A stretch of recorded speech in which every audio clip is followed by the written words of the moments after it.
전국 4개 지역구를 대상으로 한 재보궐선거 투표가 현재 진행 중입니다. 투표 종료 시간이 오후 8시니까 50분가량 남았는데요. 오늘 정치권 소식들 전해드리기 전에 지역별 투표율부터 짚어보도록 하겠습니다. 권현주 기자. 지금 투표 종료가 얼마 남지 않았습니다. 현재 투표율 현황 좀 자세히 전해주시죠. 네, 이번 재보궐선거의 투표율은 오후 7시 기준으로 33.3%를 기록했습니다. 총 유권자 71만 2천여 명 중 23만 7천여 명이 투표했습니다. 지난해 730 재보궐선거의 최종 투표율은 32.9%였는데요. 이번 재보궐선거의 최종 투표율은 이보다 근소하게 높을 것으로 예상됩니다. 선거구별로는 광주 서구울이 38.3%로 가장 높았고 인천 서구 광화을은 34.4%, 서구 관악을은 34%, 경기 성남 중원은 28.9%로 가장 낮은 투표율을 보이고 있습니다. 새벽 6시부터 전국 투표소 309곳에서 시작된 투표는 저녁 8시까지 진행됩니다. 투표가 끝나면 곧바로 개표가 시작되는데요. 이르면 밤 10시쯤 당선자 윤곽이 드러날 것으로 보입니다. 선거 결과 계속 지켜보도록 하겠습니다. 정치권에서는 박 대통령의 대독 담화를 둘러싼 후폭풍이 거센 상황이죠. 성 전 새누리당 의원의 2차례 사면을 문제 삼으면서 수사 가이드라인이다, 선거 개입이다 이렇게 말이 많은데 오늘 이에 대해서 청와대가 해명을 했다고요? 네, 민경욱 청와대 대변인이 오늘 입을 열었는데요. 민 대변인은 성완종 리스트 파문과 관련한 박 대통령의 담화를 두고 검찰 수사 가이드라인, 선거 개입 논란이 있는 것에 대해 현안에 대한 입장을 밝힌 것일 뿐이라고 해명했습니다. 민 대변인은 박 대통령이 국민들이 궁금해하는 현안에 대해 입장을 밝힌 것으로 그 이상도 그 이하도 아니라면서 논란을 일축했습니다. 재보궐선거를 하루 앞두고 발표한 박 대통령의 메시지로 인해 여야에선 선거법 위반 논란과 성완종 사면의 몸통 논란이 거세게 맞붙고 있는데요. 야당은 박 대통령의 선거 중립 위반을 거듭 지적했는데요. 유은혜 새정치민주연합 대변인은 대통령의 물타기는 선거 중립의 의무를 위반한 것일 뿐만 아니라 국가 최고 지도자로서 직무도 유기하는 것이라고 강하게 비판했습니다.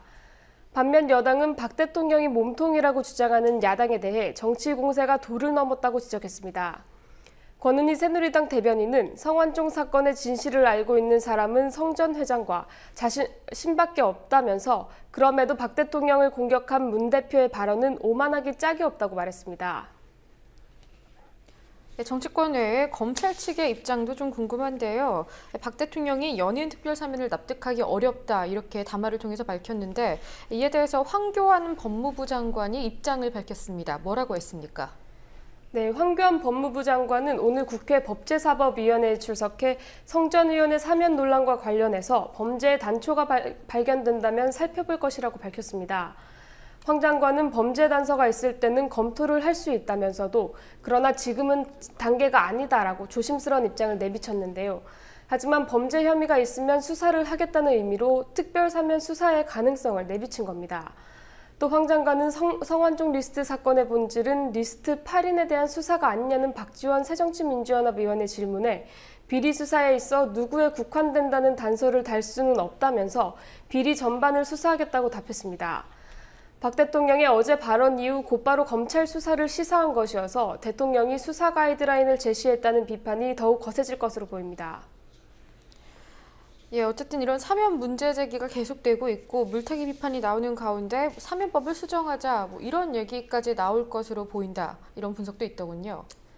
네, 그렇습니다. 대통령과 국회 법사위원장 그리고 야당까지 나서서 특사제도 보완을 요구하면서 사면법 개정 논의도 속도가 붙을 가능성이 커졌습니다.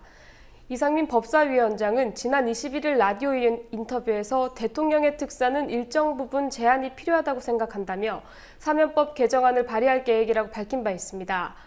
역대 정부의 사면권 행사 사례를 보면 박정희 대통령이 25차례 사면을 해 가장 많은 횟수를 기록했고 김영삼 정부 이후엔 통상 7에서 9차례의 사면을 실시했습니다. 이 때문에 여당과 박 대통령의 사면 공세가 자가당착이라는 비판도 나오는 것이 사실입니다. 이춘석 민주연합 전략홍보본부장은 그동안 대통령의 사면권을 제한하는 제도 개선에 반대해온 건 새누리당이 아니냐고 반문하기도 했습니다. 대통령이 드라이브를 건 만큼 여권에선 재보선 결과와는 상관없이 특별사면 카드를 계속 밀어붙일 것으로 보입니다. 계속되는 논란 중에 하나가 박상욱 대법관 후보자 인사청문회인데 이걸 두고 여야의 진통이 계속되고 있습니다. 오늘 주례회동에서는 진전된 논의가 있었습니까? 네, 당초 오늘 여야 원내 지도부 주례회동에서 논의될 것으로 예상됐지만 오늘 논의 안건에는 오르지 못했습니다. 국회는 지난 7일 박상욱 후보자 인사청문회를 열었지만 20여일이 넘도록 청문회 경과 보고서를 채택하지 못하고 있습니다. 야당은 추가 자료 제출을 요구하면서 청문회를 하루 연장하자는 입장이고 여당은 단독으로라도 임명동의안을 통과시키겠다는 입장으로 서로 맞서고 있는 상태입니다. 여야가 별다른 해법을 찾지 못하자 여당이 국회의장 직권상정으로 밀어붙이는 게 아니냐는 추측이 나오고 있는데요. 앞서 오전 민주화를 위한 변호사 모임, 전국 교수노조 등 시민단체들은 국회 앞에서 기자회견을 열고 박 후보자 임명동의안 직권상정에 반대한다는 뜻을 밝혔습니다.